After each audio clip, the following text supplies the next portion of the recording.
Just a few words and recollections in tribute on hearing the sad news of the loss of a fellow district councillor, Alan Wassell.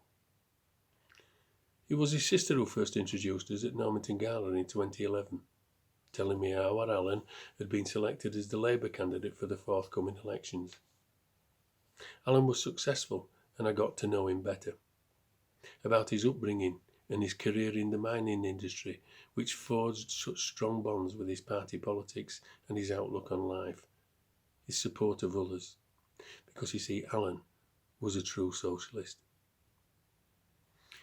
When you got to know him, you found him to have quite diverse interests too. I remember one conversation on nesting boxes for swifts. He'd made some or he'd installed them and went on to speak passionately about his interest in wildlife and its preservation. Not the first thing you'd expect him to know a lot about. But that was Alan.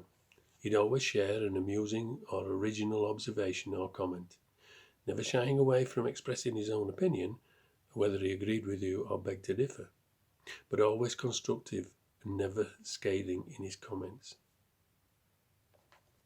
As time went on, Alan became ill and our paths crossed again at Pinderfields, me as a volunteer and Alan receiving treatment.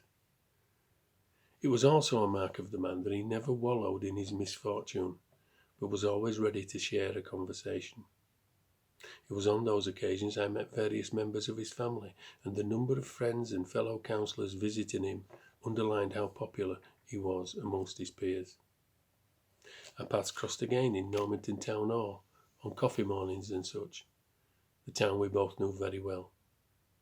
We'd often share memories and always end up talking about Kirkthorpe, a place Alan represented well, and the place I was born. Alan was a character who will be missed by many, not just in Kirkthorpe or Normanton or the Wakefield district, but by those on the Police and Crime Committee, the National Mining Museum, the food banks and street kitchens, the Labour Party, the Town Council, the District Council, indeed all the places where he rolled up his sleeves and helped with hard work and dedication. But it is to his family that we turn our thoughts to, because although Alan's demise may have been less sudden or unexpected as some at this time, it is still sad, and that loss is still hard to take. Rest in peace, Alan.